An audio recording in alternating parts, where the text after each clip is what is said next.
your friend has got a lot to share.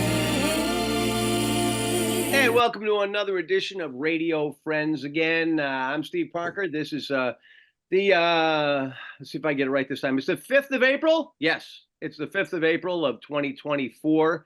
And we are back with another edition of Radio Friends again. I'm in Berlin, Connecticut. We got a great group of people already lining up this morning. So why don't we go around the room and everybody can say good morning. Bob Craig, where are you coming to us from today? I haven't moved, I told you, the whole week. We just sit here all week long and wait for this moment in time to happen. Right outside of Philadelphia, the amazing, the lovely Stratford, Connecticut. All right, Pete Salant.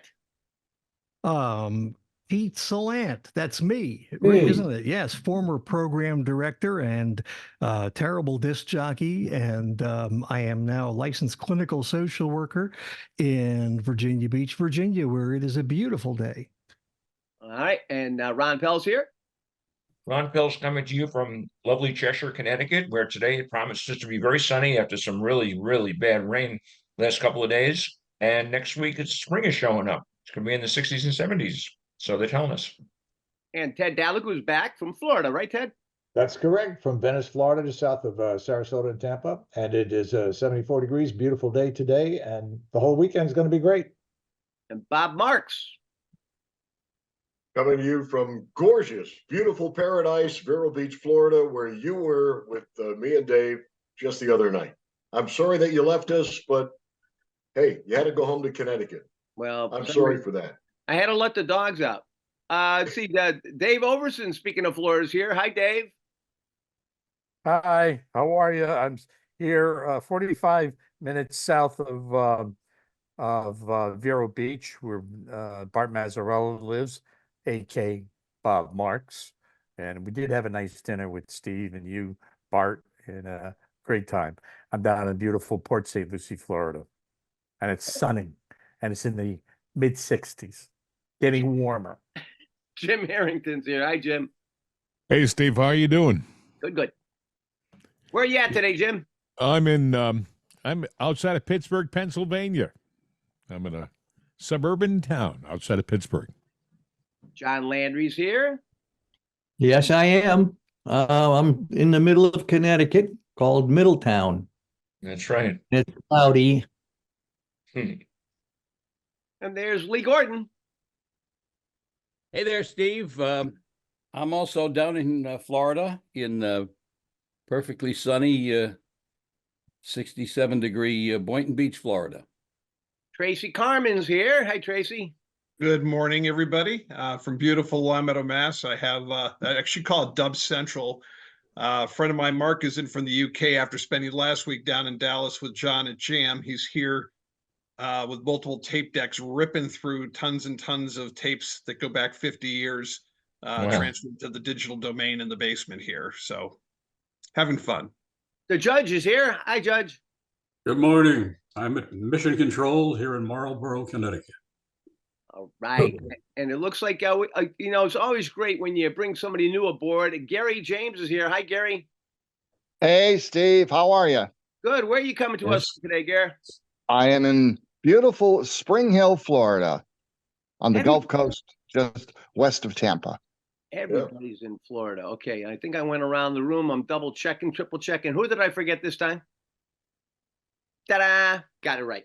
Yeah, I was just down in Florida for a few days and had a nice dinner with Bob Marks and his wife Kaz and Dave and his wife Mary Lou and Angela and myself out at the Outback down there near Bob's house. So that was a lot of fun, guys. Had a really good time. Angela stayed, and not at the restaurant. She actually stayed, at the house, but had a really good time. We were talking just before we started the program. I guess some of you guys work with Bo James and Bo Rains. Bo Rains. I take two. Bo Rains, Gary James, and Bo Rains.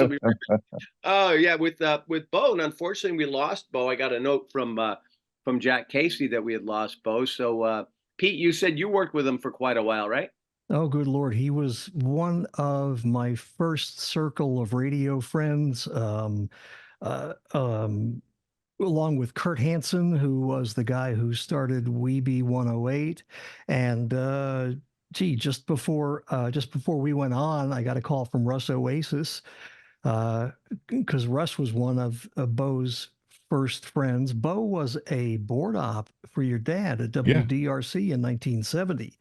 And I've got a couple of, personal stories. When I was 17, I got fired from a station in Providence, and he rescued me and gave me a job. He had just gotten the job as PD of WJBQ in Portland, Maine, and put me on afternoons and gave me a place to live while I was looking for another job. Took me about 6 weeks. I landed at WAVZ in New Haven. This was the fall of '74, but Bo was the best. And when I left New York City at WYNY in 1983, he got me in as the programming consultant to Love 94 in Miami, where I worked with him for 2 years. And I last saw Bo about 10 years ago when he was involved with the G Selector program at RCS.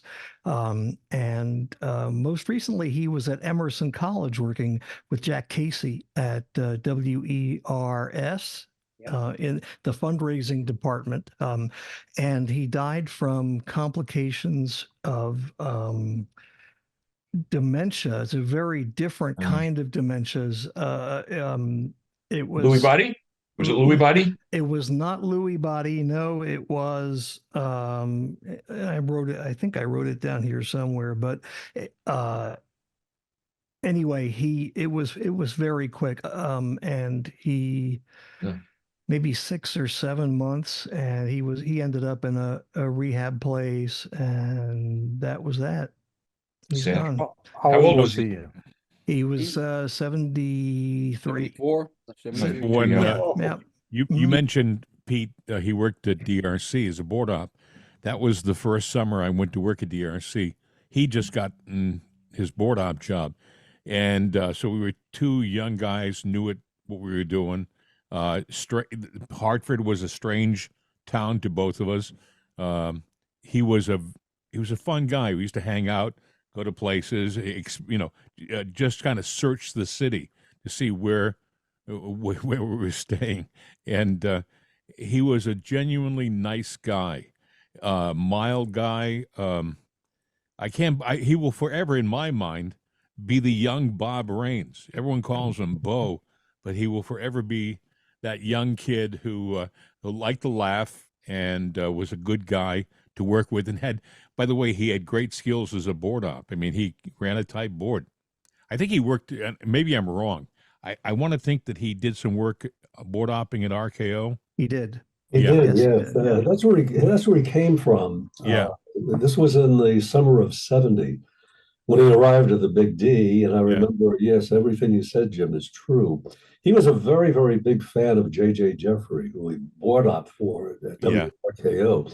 As a matter of fact, there was one weekend, I think I had mentioned this once before on the Zoom, that there was Dick McDonough, myself, Bo Raines, and Bob Cohen. The four of us wound up coming down to Philadelphia to hang out with JJ and Chuck Knapp. And it was a hell of a weekend. I mean, we just had the greatest time. We even showed up at Wibbage in the middle of the night, and Joey Reynolds, I believe, was still there at the time. And we had this tour of Wibbage, which, by the way, is still in the same building that it was in the 1950s. And it's now a religious station, I believe. But it was a great weekend. As a matter of fact, we took a tour of FIL because JJ was just getting off the air on the Saturday, and then we went over across the street to the Adams Mark Hotel and sat around all evening and watched JJ tell these great stories about radio and sit there, as he's famous for, drinking beer with ice in the glass. And man, he had one story after another. If any of you know JJ, he was just a really super guy, and Bo really idolized him, and he spent a lot of time with him in Boston. So we wound up the weekend down there, and when Bo left, he wasn't at the Big D for I don't know, Jim, was it more than a year? Pete, do you know? I don't think it Yeah, was. No, not that long. it wasn't that long. No, it No, wasn't. no, he's a Well, really good guy. if he was at DRC in 70, Yeah. he ascended pretty quickly because he hired me when he was a program director in 72 Mhm. to do weekends at WFEA, and then he hired me for my first full-time job in radio when he went off to Portland to be PD at JBQ. He had been the afternoon guy at FEA, and he hired me to do weekends, and then he basically installed me as his replacement in PM Drive. By the way, I also remember him as Bob, but on FEA he was Tom Foolery. Right, Yeah. right. So Tom Foolery. when he left to go to Maine, it happened to be the day after I graduated from college, and so I went from being a part-timer to a full-timer the day after my college graduation, and he hired me for that job. Amazing story, Lee. He was a really good jock too. He ended up after Portland, he was at PEZ in Pittsburgh. Went all over the place. And then he was a PD at several different stations in Boston, ZLX, ODS, pretty much you name it. And then when radio died in the early 2000s, he went to work at RCS and then working for Jack Casey. He was a Great character, you guy. know. One of the stories I remember about Bob was the first summer at DRC. I was living on North Beacon Street in a boarding house. I had a room, that was it, and we had nothing to do. And Billy Hart, Bill St. James, he was about 12 years old at the time. You know, I mean, the kid had a voice that wouldn't quit. What a great announcer and a funny guy. But he had a pool in his back. I think it was his backyard. Either it was his backyard or Don Burns' backyard. But they had a pool, and we were all swimming in the pool. Were you there, Bob? I was not at that party, but he may have been living with his folks at that time. Well, I'll tell you why you'd remember it is being the, I don't know. I'm trying to be Johnny Weissmiller, and I grabbed a hold of the diving board, thinking just to get a rest from swimming. And so, I guess whoever it was didn't know I was below the diving board, and they dove, and the board hit me on the top of the head, and I felt like a bullet. I went to the bottom of the pool, and I remember coming back up, and all the guys were laughing. It was like, well, he's breathing, well, he's okay, and it was, and they never let me forget it, But that was a memory that lasted forever, and Bob was there for that. I think he was a little kinder about it than Billy was. Bill thought it was fun. Bill has a strong sense of humor. He did back in those days, and it's one of many, many stories. I don't know whether you guys know where North Beacon Street is. It's out in West Hartford. Right now, it could have changed. That was 50 years ago. But I used to live on North Beacon Street. Did you really, Bob? No kidding. Yeah, when I was born. I was born there. It was a nice neighborhood. It really was a nice neighborhood. I couldn't afford to live in but a room at the time, Jim acted surprised to hear that you were born. Well, I wasn't. I was actually created, but that's a story for another episode. Hey, Bob, Craig. Yeah. When I started at DRC, I started in late August or early September of 1970. Was Bo there then? Because I was replacing a guy I was just doing Sundays from 12 to 8, and he was leaving the station. And I know George Watson had me watch him for I think a couple of weeks, and then I went out on my own. And I thought his name was Bob, but I wasn't sure if it was the same one. I didn't get his last name. I was a kid that was just like, in awe of the whole place. So yeah, I don't remember exactly what Bob Rains's hours were, but I do remember him working on Sundays because he board opted for me because I did like noon. Okay, then that was Bob who I I worked with, because George Watson says I have 1 day a week open part-time.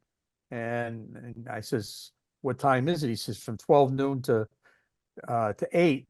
And I said, I'll take it. And so that's how I got my start at DRC. And I remember Bob working. He was a tall guy, He wasn't was. he? Yeah. Yeah, Yes. tall, long hair. Mhm. Yeah. Okay, then that was Bo Raines that got me, because of him leaving. I wound up getting to DRC. When did he become Yeah. Bo? I'm just curious. Maybe some of you guys would know. I think it was when he went to WPEZ in 1975 in Pittsburgh. Oh, okay. Yeah. Yeah, I just heard the news. Bo is my program director at ROR here in town. So Oh. it's pretty sad to hear that. And I used to run into him a lot because I think he went to ERS after that, Emerson College, and he ran that for quite a while. So I just saw that 2 seconds ago. It's pretty sad to hear that. Yeah. And so Jack Lawrence is just joining us. Jack, where are you coming to us from today? Boston. We just got shoveling out yesterday, a little bit, but How much snow did you get up there? oh, we didn't get much, but it was just kind of strange walking out to the driveway and saying, wait a minute, I got to find the snow brush I put away from, a couple months ago. A friend of mine in Manchester, New Hampshire, put on Facebook that 2 days ago he mowed his lawn, and then yesterday he had to shovel his driveway. Welcome to New England. Oh, yeah. And I Clark didn't have to Smith do is that here. Hi, Clark. Oh, hi, guys. Hey, Gary, how are you? Nice to see you too. Are you still programming in New Hampshire? Yes, I am. Terrific. Gary, how are you? Long time no see. Long time. How you doing, Jack? Good, good. Whatever name you want me to use. Oh, no, Gary and I worked, I think we worked at the last small market station we both worked at together in Ware, so. Yeah, Where? WARE, still there, and I'm still voice tracking it. Brad Davis started there. Oh, really? Wow, I didn't know that. Last time I saw you, Gary, you were general manager of WHYN in Springfield. Yes, I And was. that was cool, and I was your consultant. All knobs to the right. I think that's the right. last time. I think that's the last time I saw you, also, Gare. It's been a long time. Yeah, it has been, Tracy. My God. Yeah. So how are you and Chris doing with your radio station? It's interesting. Pete's been invaluable. Pete's been invaluable for what I understand. I kind of stay on the outskirts of what's going on, but it's going well. It definitely has its niche audience, playing the lighter side of Springfield. Yeah. Not that I'm a fan of Air Supply and Barry Manilow, but there's definitely an audience for it. Yeah. Yeah, Chris was on the other morning. I missed it. I just saw the post where he was on the radio again. He's doing his voice tracking mornings. I got to figure out what jingles to use. That's my problem. We have our package is 5 years old. It's time to pick something new. Oh yeah, of course. Yeah. Yeah, of course. Only Tracy could have a problem with deciding which jingle to pick. Yeah, really. Well, 5 years old. That's it's time for new jingles for sure. I was going to say they didn't age well, but then again, neither did I. So And right. This says the youngest guy here. Hey, so that's true, isn't it? Well, Speaking of Barry Manilow, I remember Charlie gave me tickets to see Barry Manilow in Springfield once, and I got to confess, I've always been a closet Barry Manilow fan. So I know Barry's the music director. He's a Connecticut guy. Is he? Yeah, I've always loved Barry Manilow. Yeah, Very, very talented. All those commercial jingles he wrote. Oh yeah. I'm stuck on Band-Aid. I mean, you name it, he wrote it. I got the DVD. McDonald's one. You deserve a break today. Yeah. He was working on a musical in New York that I think lasted 14 days because a friend of mine was involved with it, and it said it didn't go very well, unfortunately. Well, I've got the DVD of him in Las Vegas. It's pretty good show. He's had a bit too much plastic surgery, but oh, come on. There's never enough plastic surgery. Let me show you a picture I had taken with him. He was up to our station here in Philly at WMGK, and I spent about an hour with him, and just a really super guy, and we had great talks about music. He was deeply into jazz, So he talked about how he got involved with that back in the 1950s with his uncle taking him to clubs in New York City. And, the guy is extremely talented. And I mean, we should all be so lucky to have that kind of a profile, anybody who is in music. But what a real nice guy to spend some time with and talk about music and all. Yeah, that was a guy though that true. He could play that instrument a million different ways. It wasn't like he would get cookie cuttered into anything. He would do a beautiful love song, and then he'd be doing a McDonald's jingle or something. Just like whatever way you need it. I have a guy that I work with here in Connecticut, and I'm sure Lee knows him, Billy Holloman, and Billy is an amazing musician. He just did the horns for the new Bruce Springsteen album and all this stuff. But he's also been on a ton of jingles, including a lot of this stuff for the group for the company that I was with, L&R Productions. He's a guy that's a day worker. What do you need? Let's do this today. I mean, he might be working for the biggest stars in the world one day, and the next day he's helping the guy down the street. And I get that feeling about Barry Manilow that he just embraced it all. It's Did he write or just do I'll Never Smile Again? And was it about his teeth? Good question. I'll Never smile without You you. mean, or Can't Smile Without You? And no, it wasn't about him. It wasn't his teeth. He just sang it. Billy Holloman used to be the music director for the Gatlin Brothers Theater in Branson, Missouri. And Billy has all these Connecticut guys, Billy Holloman and Joey Malati, who's Manilow's music director, and Jeff Pivar, who played with David Crosby. They're this whole circle of guys that all get together and have played with one another at various times. Yeah, I'm good friends with Barry Manilow's longtime guitarist, Jay Leach. Jay was living out in Los Angeles, where he was a studio musician. Also, he put out several CDs that were jazz CDs, and he's come and stayed here with me in my villa with his wife when he was thinking about moving from LA to Vero Beach. He wound up in Austin, Texas, where he lives now. But he was telling me that he had played with Barry Manilow all over the world. He remembers going on a tour to Japan with him, and he wound up playing on 10 seasons of American Idol as the guitarist and also on The Voice. So I saw him on TV quite a bit. But his name is Jay Leach, Leach. You can look him up. He's a fantastic musician. He and I are the same age. And he's also a Christian conservative, which is how we got to know each other. Hey, Bob, didn't you say there's a guy that plays with Billy Joel that was another connection of yours? Yeah, Mike Del Judas is the guitarist for Billy Joel, and he also tours with the Big Shot Band, and they go around doing Billy Joel tribute. And he can sing like anybody. He sang. Oof. He sounds exactly like Billy Joel, and he plays he the can piano sing like Italian. Billy Joel. He sang like opera when I saw him at the Garden. The guy has an amazing range.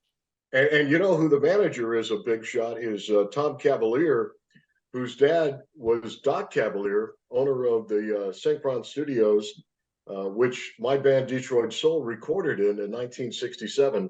So I got to know Doc Cavalier, and of course that's how Tom and I got to know each other. And they came to Fort Pierce to play the Sunrise Theater, and I got a chance to meet Mike Del Judas and take pictures with him, and got his CD. And man, I'll tell you, they're just so talented. They're unbelievable.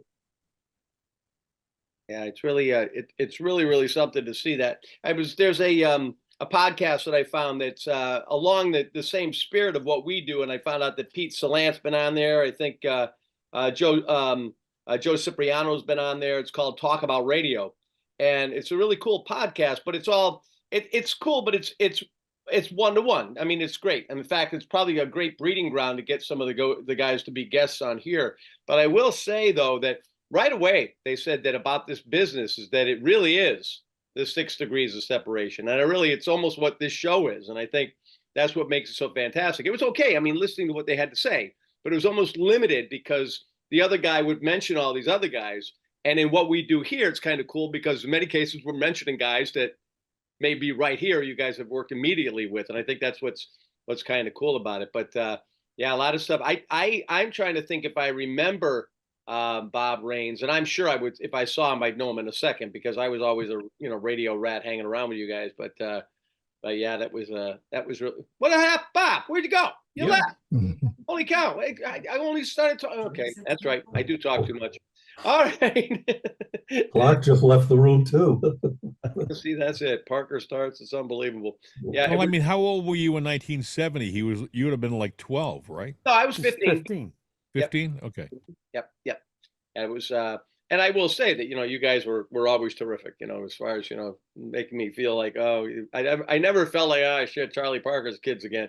You guys really were always like, we're like brothers. It was more fun to be there. You had the best hair in the damn station. Oh, yes. That's it. He sucked on the air, but he had great hair. That was my motto, And his white buck shoes. Oh, there you go. And Ted, I was just talking to somebody about you today, man. You how long have you been riding a motorcycle? And at 80, you're still riding in Florida. How long have you been riding? Well, I started riding it in 1970. Yeah, 1970. When I got my first license, I was in Toledo, Ohio. I started on a small bike and bounced up to bikes. And then I was riding when I was working at DRC. Matter of fact, my motorcycle got towed away when I was doing a weekend Saturday morning. And I used to park it in the alleyway at 750 Main, the alleyway that was down the side. So I wouldn't have to go to a parking lot.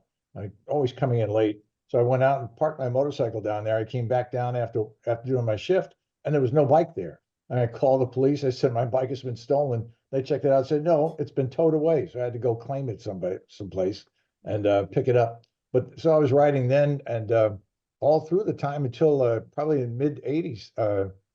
I mean, Bob Steele and I used to talk about riding motorcycles because he used to race them. And as a matter of fact, he drew a picture of me. Hang on just a second. He was a great caricaturist, as many of you may know. And when I left DRC, he drew this about me on a motorcycle riding away with my beard and stuff. Oh, is that cool? Wow. Yeah, that's really cool. So I was riding then, and I stopped riding for probably about 15 years because I started sailing boats and I didn't have enough time to do both. So I sold my motorcycle and then started riding again in 2011 when I was down here and sold the boats that I had then. I had 3 boats and I sold those things and said, well, I got to have something to do. And Patty said, get out of the house. You can't play golf all the time. So I started riding again. So I've been riding since then. I've had 3 or 4 bikes since then. Wow, it's amazing. Hey, one of the things I thought might be interesting because most of you guys are of that age. How did wherever you were at that point in time, what was the reaction when Martin Luther King was assassinated? One of the things we like to do when I do the show on Saturday morning, and you come up on an anniversary like this of the assassination of Martin Luther King. I mean, what was going on then? Now let me make sure I got it right. Was April? I think it's April 8th. Was that that was the assassination, right? 68. That was the 8th. And 1968, right? Yeah. I just go back and forth because I know we celebrate his birthday too. So I want to, but let's just go back to the assassination. Where were you guys at when that happened, and how did the stations react? I was in the Army. I was up in Alaska and Armed Forces Radio, and that was I mean the assassination that happened over a period of time. Bobby Kennedy and Martin Luther King and this kind of stuff. It was just it became very tense up in the military bases at the time because nobody knew exactly who had done these things, who had planned them, and what was going to happen next from a security standpoint. And since the Armed Forces Station was in the headquarters building with the Air Force, Elmendorf Air Force Base, there was a lot of secret conversations going on and stuff there. All of the information people were sharing prospective stories and some inside information. It was very tense and very touchy at the moment. We didn't know exactly what might happen internationally from that point. And jets are always scrambling around. So it was interesting, very interesting time. I remember the rioting at in Hartford, and I was Yeah. probably only about 12 or 13, 12 then. And I just remember, and again, I have, my sister usually is the one who remember with a lot more clarity. And I don't know if it's just because she's a few years older than me or what, but I will say though, that I do remember that DRC asked listeners to come down and I guess pick up some bags or something and start collecting door to door. And they started the Martin Luther King Scholarship Fund, I believe. And my dad was involved with their board for many, many years, but trying to take, all that rioting and try to go back and make it into something with more of a positive spin. Because, of course, the last person that would have been involved with rioting was Martin Luther King. But I remember that. What about other people? What do you remember about it? I was at Fort Bragg. I was in the Army at the time. They started getting us ready for riot control. We were out there. Doing marching with rifles, getting ready to be shipped out to wherever there were going to be riots. And where were you then, Judge? Fort Bragg. Mm-hmm. And John Lambert, you were going to, John wanted to add something?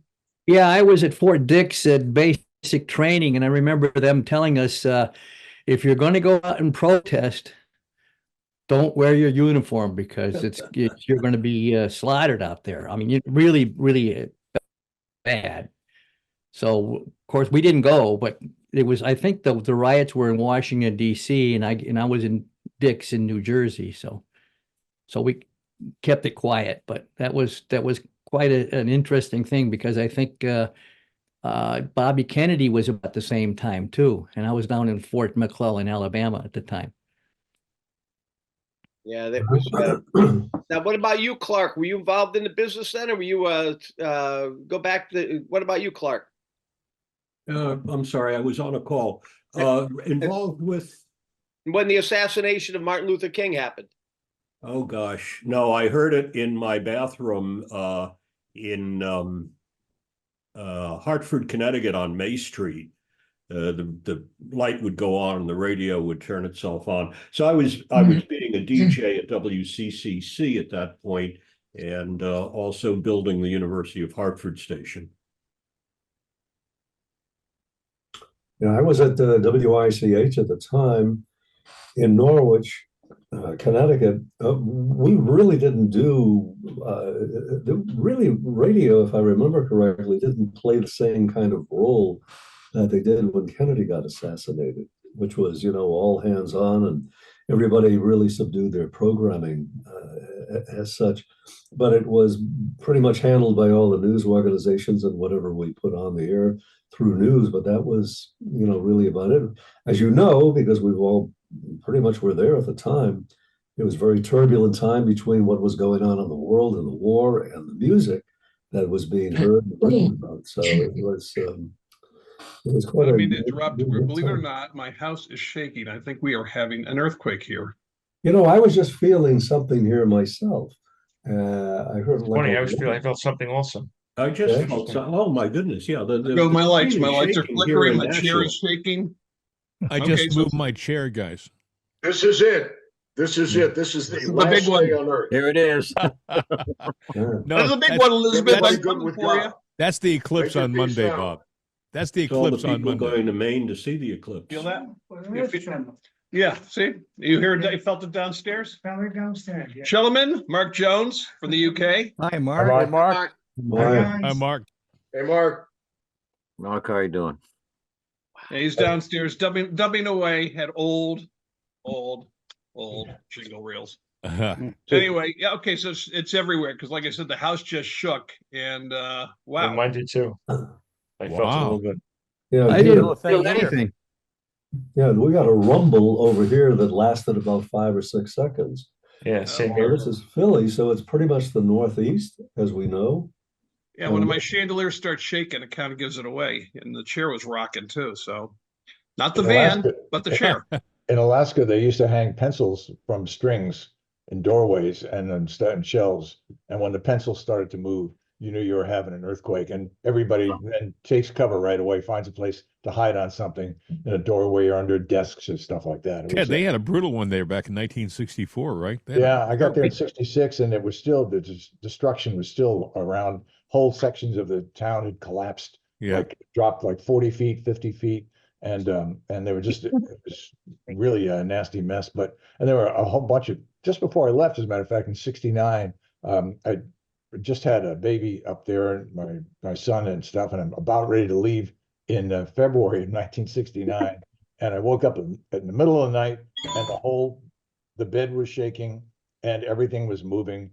And I looked at the clock and it was like 2:01, and it kept shaking until 2:03. And I said, I'm thinking to That's a myself, long I'm time. about to leave Alaska and get out of the Army. I'm going to die in an earthquake up here. My little infant son over there and my wife at the time. But it's really incredible feeling it gets your attention, doesn't it, Tracy? Oh, absolutely. I mean, when the chair's doing this, and I look up at the chandelier, which you guys can't see, and it's doing this. God, it's freaky. Where are you? Where are I'm you? sorry. Where I'm are in you? Long Meadow, Okay. Mass. Right Okay. down the road from you. Eastern, it's quiet here, and this is Eastern Mass, so nothing. Okay. I thought you up in I'm in NoHo. I used southern to New know a Hampshire, family on and Winona Road. the screen went back and forth. Well, I'm in the lights- Marlboro, and I like- didn't feel anything, but I just got my Facebook page up here for the Marlboro site, and somebody posted already, earthquake at 10:24 a.m. with a question mark. It seems like it's too much shaking for just wind. So somebody felt something here in town. And all the way down, all the way to Philadelphia, and who knows, maybe beyond. Wow. Now, Ron Pell, you must remember when we got hit with that one in Hamden. I actually had walked out of the building at that point in time to run over to Subway to get a sandwich. But Ron, you remember that, right? No, I don't, Steve. Oh yeah. Sorry. Oh yeah. When was that? I remember coming back and everybody at CRN was talking about the fact that the building had been shaking. When was that? Because maybe I was out of town or traveling or It something. I don't was remember about, that. I'm gonna guess maybe 2000, maybe 13, 14. But I just remember, I was there. Oh, great. Well, we had it, and I was out of the building. But yeah, that was something. I didn't feel anything here in Berlin. But That building was a like a fortress. I don't think anything would knock that building down. How many of you guys remember watching the World Series years ago out of San Francisco when they had the? Was it it That's the famous one? Was it 89? Was that 89? The 89 World Series, because ESPN. It caused an awful lot of damage, man. It was wicked. It did. That was when the Oakland Bridge collapsed. Right. Yep. That was it. Yeah. And the World Series happened to be between Oakland and San Francisco that year. Yeah. That's right. Yeah, So- I think they had to suspend it for a week, and then a week. More, 11 days, I think. Yeah. Yeah, ESPN wound up being a news station at that point because our guys were like right in the middle of it.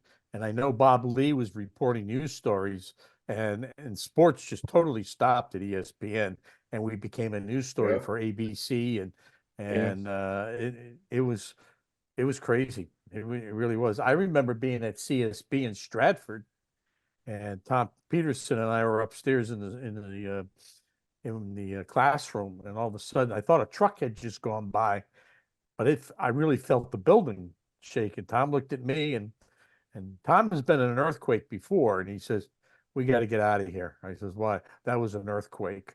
I said, "Oh." So we got the whole classroom dismissed and brought him outside, and but it wasn't a real big earthquake. It was probably maybe a 0.5 on the Richter scale, but still we felt it.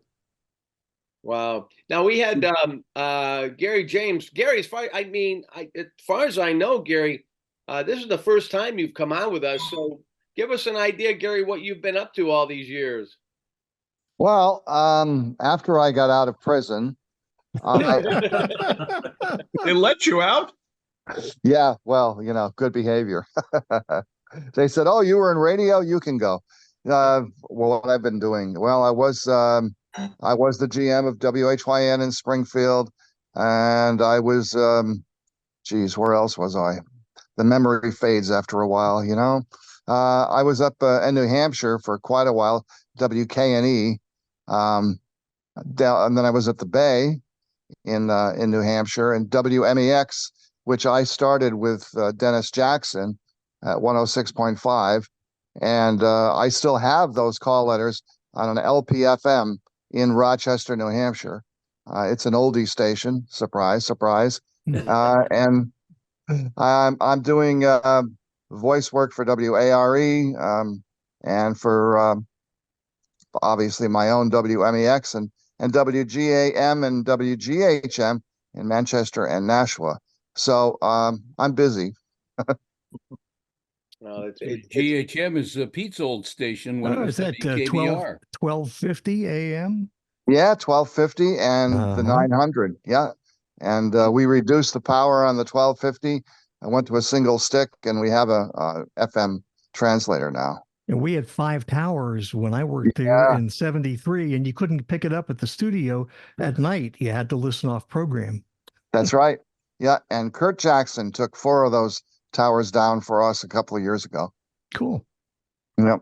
I just got a note from the judge. What do you got, Judge? No, it's the DJ in me thinking, my DJ thinking. I immediately thought I'd cue up I Feel the Earth Move by Carole King.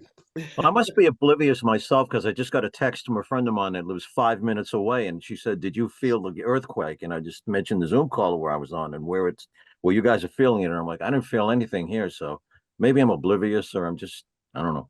Well, it's all over the Long Meadow forum on Facebook here. I've been checking it out in the background, so who knows? Yeah. I'm sure I'll see a lot when I get on Facebook. Well, on Facebook, you know it's real. I mean, Well, yeah, that's what Abraham Lincoln told me that. I remember we had one in Connecticut in 2011. We got all kinds of crap in 2011. Maybe that was tornado in Springfield, and there was an earthquake, and that's when we had the ice storm in October, and the power went out for 11 days, and it was like the year of the apocalypse. Mike Trombley up in Concord, New Hampshire, just said that he felt it too. Mike works for Binney, I believe, at this point, but I met him when he was an intern from the University of Hartford at WKNE in Keene. Hey, Judge, this is for you, if I can play it. There you go. Oh, geez. Let's simulcast that at noon. Jim, that's pretty fancy. You've got your mixer plugged into your computer there, huh? I got all the neat pretty gadgets. Fancy. It pretty really fancy. it's amazing when you're old and bored what you can do. How's the podcast going, Jim? I'm having fun. Life is good, you know. I think I said to you guys before, I started out making no money in the business, and I'm ending my career making no money in the business. Consistency. It's all about consistency. Exactly. Yeah. You guys have to listen to it. I think it's a wonderful podcast. The two guys, Jim really handles that show wonderfully well. They're well informed, they're researched, and they have like audio clips.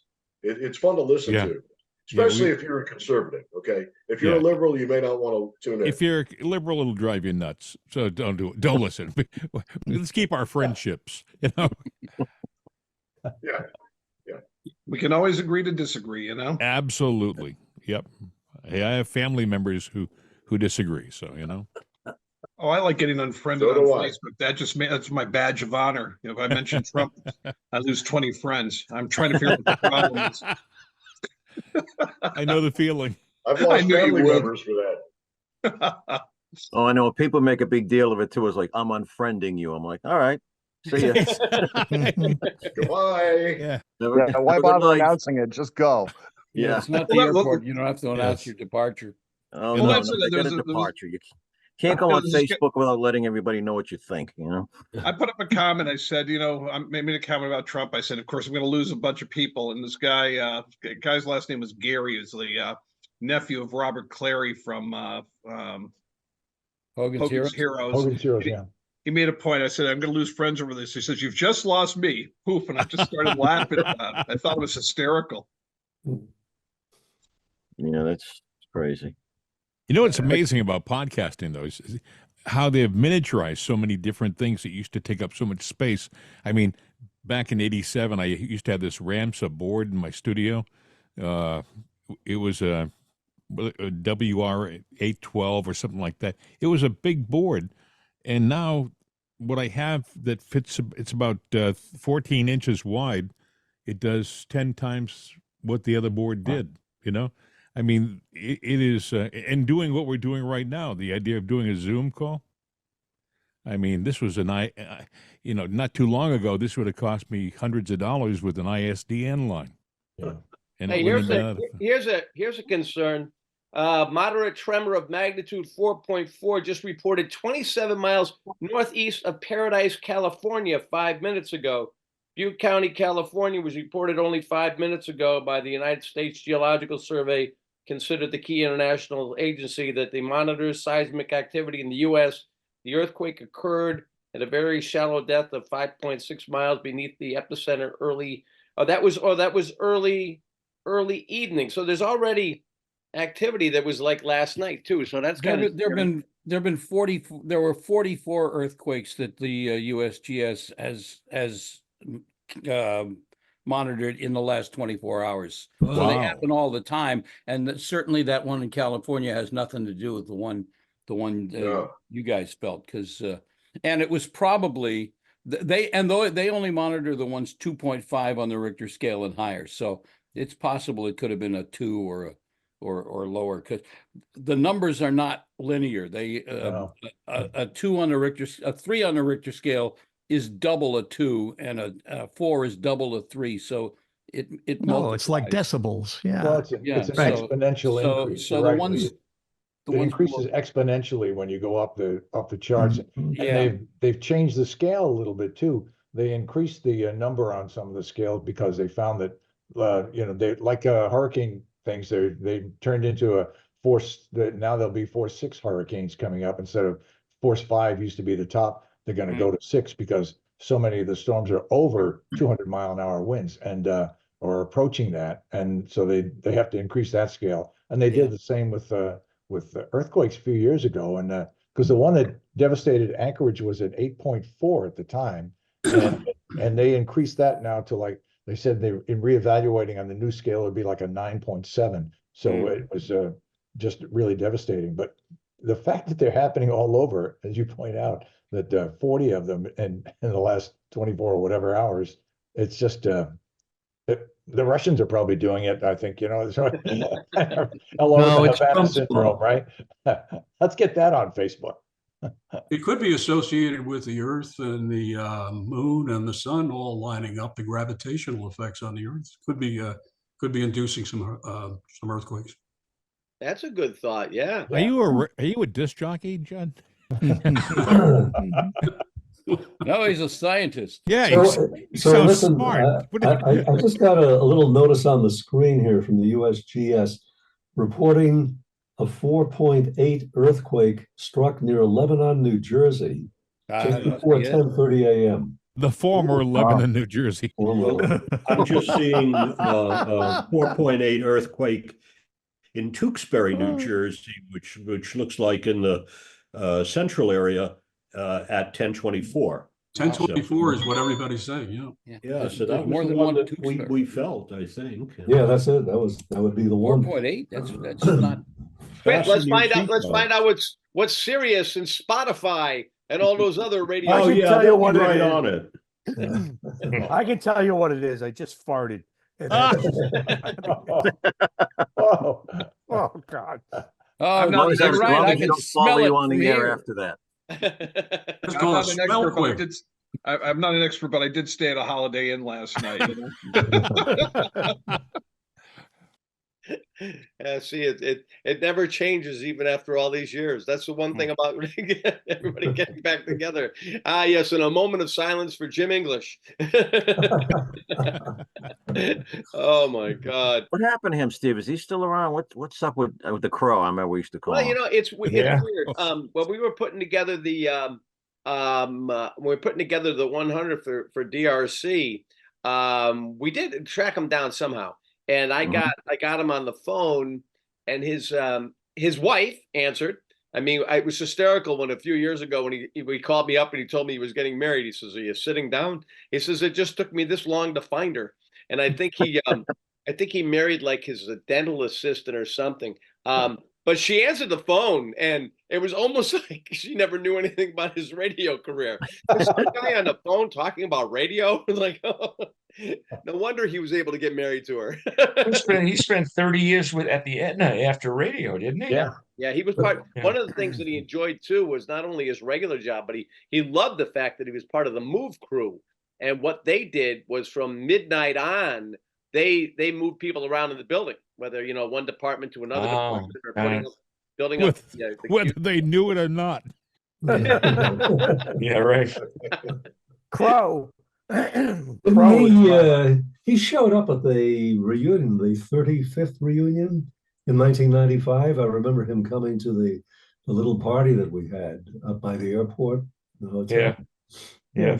He was there for that. Was the last time I heard of him. But where did you say he worked after the Big D? Aetna. He worked Aetna. at Aetna. Yeah. I ran into him. I was doing some voice work for Aetna, and I ran into him. He was working in computers at the time, I think, and in programming. And he had bumped out of that, and I was just shocked he just showed up. And I expected to see some girly magazine come out from behind his back. He used to share with us all the time while we're. I remember he was a big subscriber to Screw magazine. That's right, Screw magazine, right? Oh yeah. Screw. I kept telling him I am the paragon of virtue. I always had to go. Colossus tumbled, Bob. So I always had to go to confession after I went into the music library. Crow was my best. Crow was my best man at my wedding, and I had Jimmy, and you know how Jimmy used to, lay a fart bomb on you, and so I just.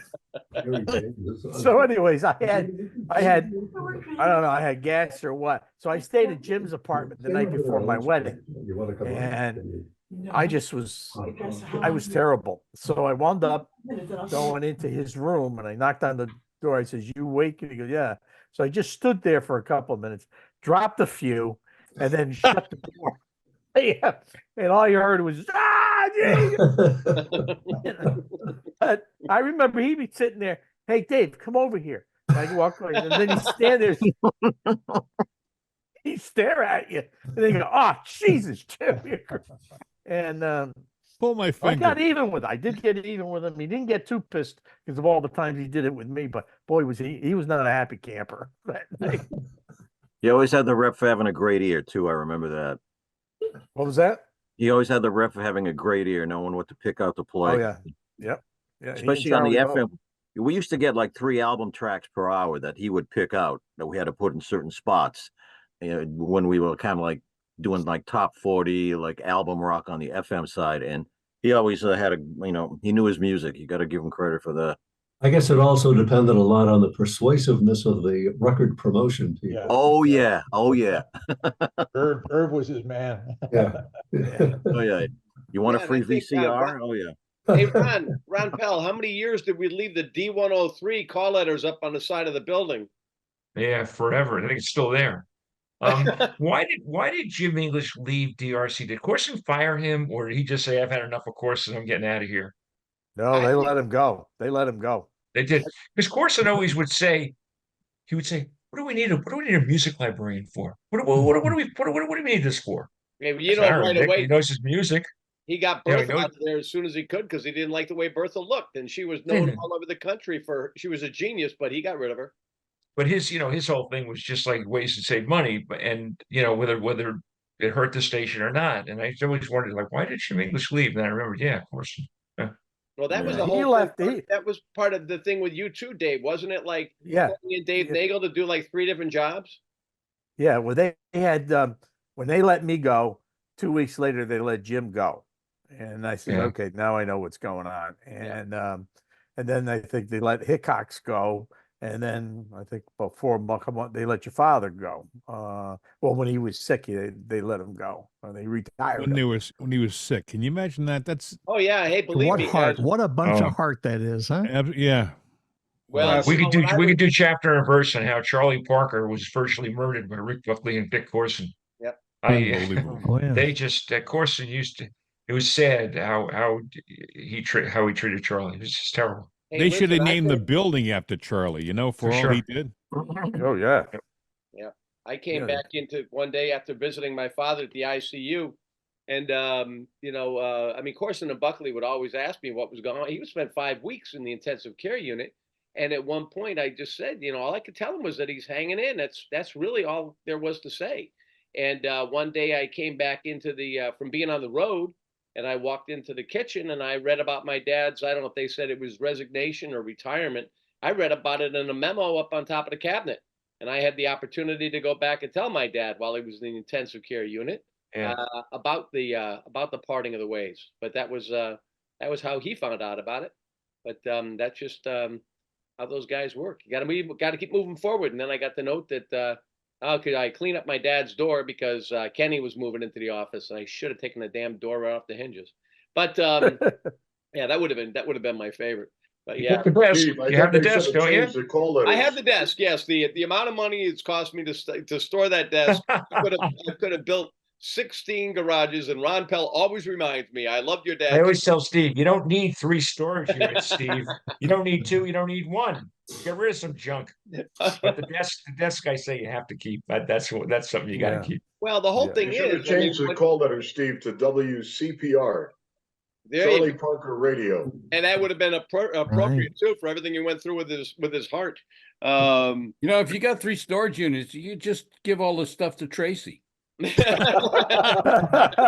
there you go. Yeah, we were talking about you see what's down there. I was laughing when they were talking about old equipment and doing podcasts with little equipment. You know how much equipment is kicking around Oh. between here and Florida. I could build 4 radio stations with it. Yeah. I tell you, I got a what, Mackie board that's about a foot wide. I don't even use it. I don't need it. It's Don't need a 1602 or one of those things. I had a 1402. 1402, yeah. And I other had day I one had- in Connecticut too. I just left it. I didn't even bother taking it with me. I just left it behind. There's I belong actually to a a group of guys in Meriden called the Wise Men, not WISC. It's Y''S. It's a group associated with the YMCA. It's a bunch of retired doctors and lawyers and radio guys and stuff, and we get together. But I'm on the speakers bureau, so I had John Ellsworth come and speak on Tuesday, and gave a presentation about the Vintage Radio and Communications Museum. And I don't know how many of you guys have been there, but and I have not. I just visited, but I just joined it. It is unbelievable how much. At one point, he had an 86,000 square foot building filled to capacity. And then finally, they said we got to start getting rid of stuff because people would just in the middle of the night with a truck unload, vintage radios, and he's got everything from telephones. He's got there's a company in Connecticut called the Crossley Company, which made radios and refrigerators and cars, and of course they all, including the radios and refrigerators, all had radios. Like you get by a Crossley refrigerator, it had a radio on the top of the freezer. Yep. Think about that. My father used to have a Crossley. Did you really? He did, yes. Amazing. There's not That's when many, radio- They have, that's when they have a couple of them up there at the museum. It's unbelievable. That's when radio was cool. I always Yeah. got a kick out of those old turntables that were the size of an extra large pizza. What were they, like 16 inches or 18? 16-inch great turntables. And you put a 45 on it, it looks like the size of a nickel when you try to. Yeah, if you go to Plus if the you go nickel to, you had to have on the tone arm to keep it on the record. That's true, yeah. if you go No, to the first- if you go to VR, let's see, Vintage Radio and Communication Museum, It's got quite a VRCMCP, website. at .org. He has some amazing stuff, and 5 times a year he does a swap meet out there. Yes, he You does. better get there before the sun comes up because the stuff. I've been there, done that. It's amazing, amazing. He's really, you talk about a labor of love. I mean, he's a retired high school teacher, a technology high school teacher, and it's just amazing what he's got up there. It's just Yep. he In did an fact, hour and a half about the whole museum, and he showed the iterations, how he started. He collected 200 radios at home, and then his wife said, "This is stupid. We got to go get this out of here." And he said, "Okay, let's start a museum. Yeah, let's do that." And they started in New Britain, and then they moved 5 times. Now he's at Pearson Lane in Windsor. Well, I And, tell you, it's really something to see. And the fact that if it's workable, if it's something that can They be all work, saved, right. and if it doesn't, they'll fix it. And they've got some volunteers that are amazing. He's got a TV called the RCA CT1. Yep. That's called CT for color television. It's the first color television. He's got it and it works. Yep. He's got people coming. He's got volunteers who are engineers, and they get the stuff up and running. Everything he's got is in his museum works. Has anybody checked out what the color is like on that early color television? What can Wasn't you great. watch They on had the color. I do remember one time walking into a restaurant or a delicatessen, whatever it was. This was in Boston. I want to say it's around 1954, 55.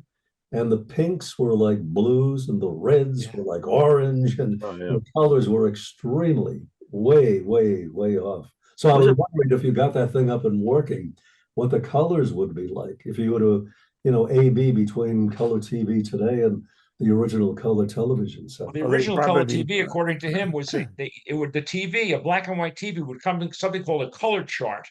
And somehow they would insert the color chart into the black and white technology and then create some kind of color, but it wasn't really color TV. Well, it was mechanical. It was mechanical TV. It was invented by a guy in Scotland named John Logie Baird. And what it was a big a wheel with filters, and it would spin around, and the red and the green and the blue would be in sync. They would somehow manage to have it in sync with the image, so that it would show you the red, some kind of the color, blue, and it would mix it all together. And he's got that color wheel. Was that the CBS original system? Was that the CBS? CBS had a separate system. Was that the CBS? No, it wasn't mechanical, but it worked electronically in the same way. It was not compatible with the original black and white, which is why they went with RCA's system, because you didn't have to change over. The RCA color system would show you color, but also the black and white that existed. So you guys remember? You remember when they were you could look in the magazines and they would sell you a film that you could stick on your black and white TV. That's what we all over the screen. Make it color. Yeah, it had blue on the top and green on the bottom, and then kind of orangey in the middle. Orangey or red in the middle. In Middletown, Connecticut, where John Landry is, my father had a restaurant on Center Street, which isn't there anymore. Back in 1948, he bought one of the first TVs to put in a restaurant, because they would get the boxing matches and the one news program at night, 6 o'clock, I think, John Cameron Swayze and the news. 15 minutes. And he would bring the television home sometimes, and they had this, just what somebody said, I think it was you, Jim, they had a little film, and you put it on the front of the television. It was a blue on top for the sky, green on the bottom for grass, and then in the middle it was either orange or red or something like that. And we had color television in 1948.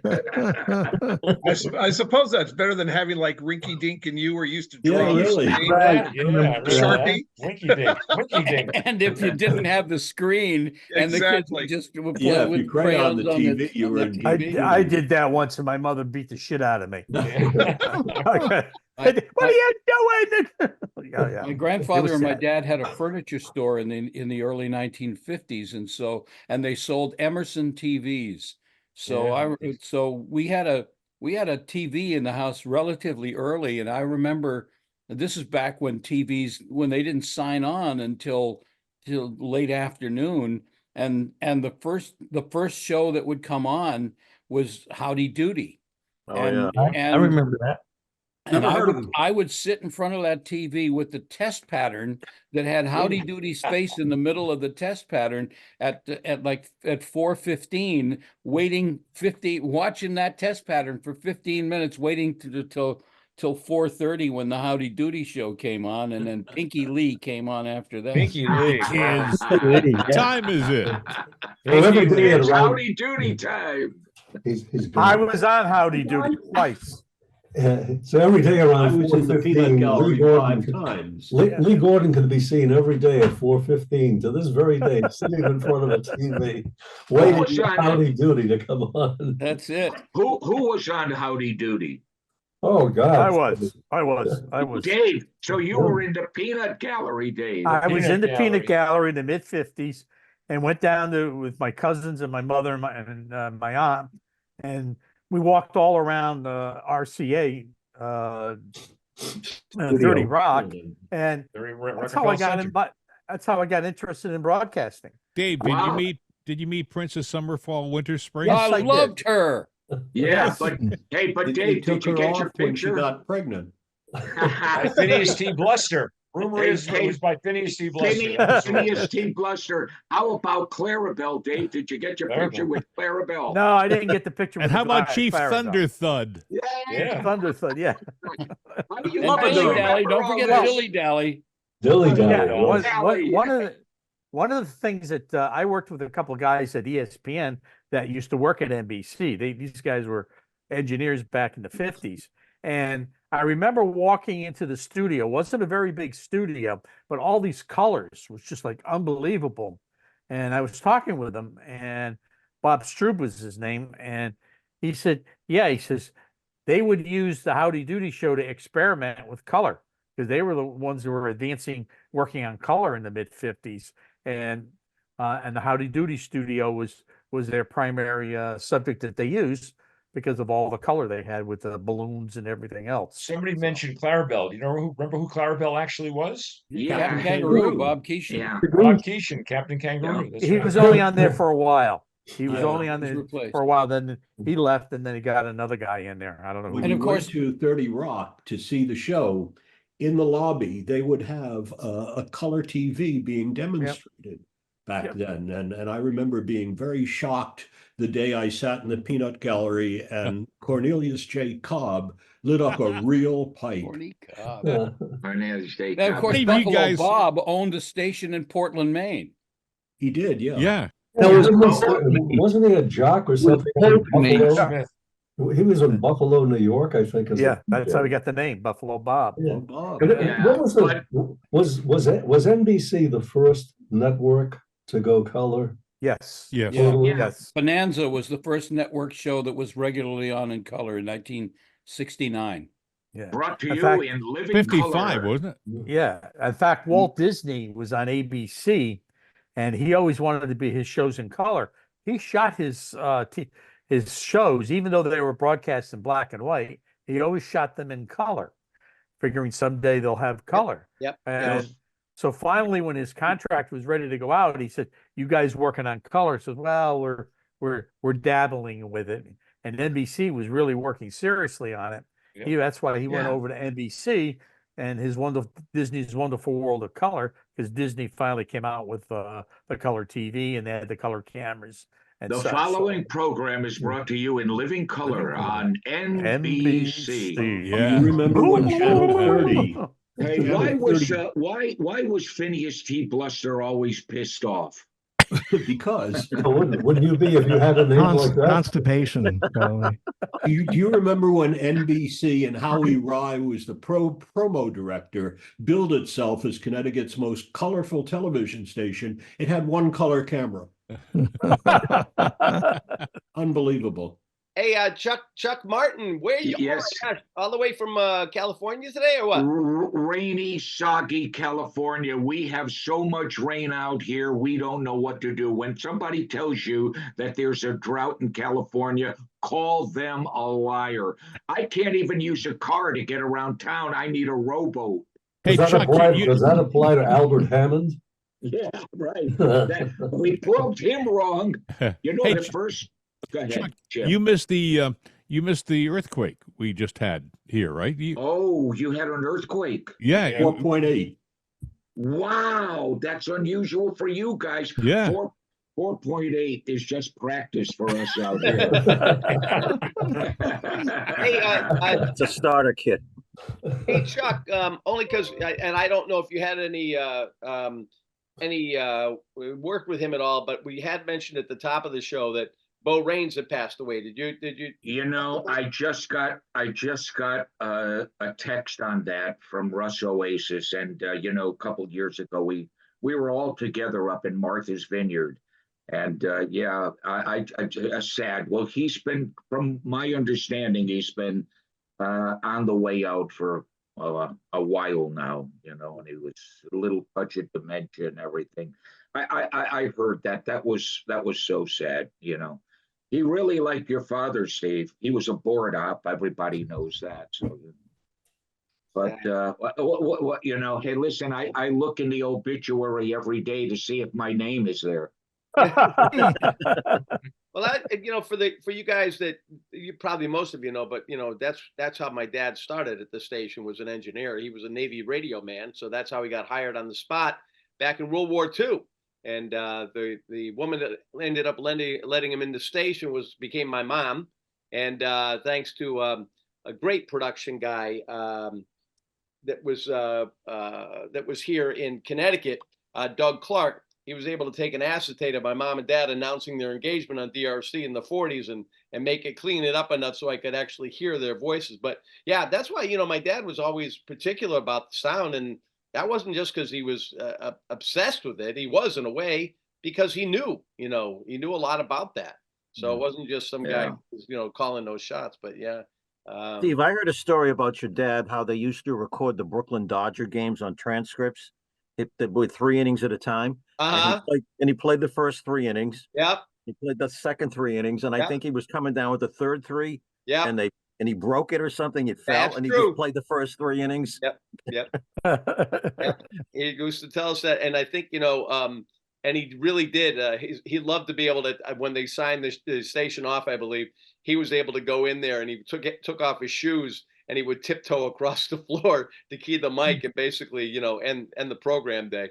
But yeah, let's face it, he always loved that, you know. Well, your father told me the story that they almost burned down 750 Main Street. Yeah. They were on the 16th floor. He and another engineer because they would cut the acetates and the shavings would go on the floor. Well, those shavings are very flammable, and somehow threw a cigarette or something in it, and the whole room was up in blazes. They got it out before it got any serious. But I said, so your father was close to, you know, lighting fires even back then in the early days when yeah, like his desk going on. It sent smoke signals out of his office. Yes, I was there when that happened. A little picture here, guys, if you could see. This was the last time we all got together. There's Dick Robinson up there, and Bo Raines was there. Also, John Garabedian from MEX in Boston. There's Sally, along with my wife. There. And we had a great time there up in Martha. We would get together every year for about 7 years. Every single year we would all get together. And I can remember we were going to a restaurant for I hadn't seen Dick Robinson since we left DRC, and then we're going to a lobster thing. I forget the name of the restaurant, and I'm in the bathroom and I hear Dick Robinson's big booming voice coming, "Where's Terry Woods? Where's Terry Woods?" And I'm in the bathroom. And I'm saying, "Oh my God, who's yelling my name out here in Martha's Vineyard? Who the hell would know me?" I go outside and there's Big Dick. So yeah, I mean, that was a great time. And again, too bad. May God rest Bo Raines' soul. He was a great guy, just a great guy. And Kurt Hansen, Pete, he was real big buddies with Kurt. And so forth. So. That's how I met him. They were my mentors before you were, even, Chuck. Mm. Yeah. Hey, Kurt and I went to high school together. That's how I got into radio. Oh wow! You know, Lee, when he was on GNG in Providence, Rhode Island, I still have the tape. His last night on the air, and he was trying to piss off whoever the consultant was. You're laughing. You know what I'm talking. John Rook. And every single break, he was on the all night show, and every single break it was like this. More music on WGNG, and then it would be GNG music more Rook GNG music with GNG John Rook, and this went on hour after hour after, and he was so creative in the way, I'm not even presenting it properly because I haven't heard the tape in years. It would crack you up. It was on par. Anybody hear that? The CKLW one with Chuck Williams from CKLW. You know, I know you guys out there are listening to me. We've got a big signal here. And, you know, you young upstarts coming up to radio, you hear me. I'm a big star. Listen to me. I've got a big voice. And, you know, this went on until Bill Hennis, the program director, had to go in and jack his apps off the air. But it was it was on par with that tape. Anybody hear that CKLW tape? Sure. It was in the middle of the night, but it still got him fired. Yeah, it sure did. Sure did. I mean, that one was funny as hell, too. Yeah, you young upstarts all over America, you're listening to me now. Hear my voice. I've got a radio announcer voice, and I can even make it lower. Listen to me now. I mean, because he had a mental breakdown, you know, the guy at CKLW of all places. But God rest Bo's soul, and we all feel that way. Indeed. Great guy. All right, that's going to do it for this edition of Radio Friends again for the 5th of April of 2024. I'm Steve Parker. Thanks to our great group of guests this morning, and we'll catch you next week on Radio Friends again. Take care, everybody. Your friend has got a lot to share.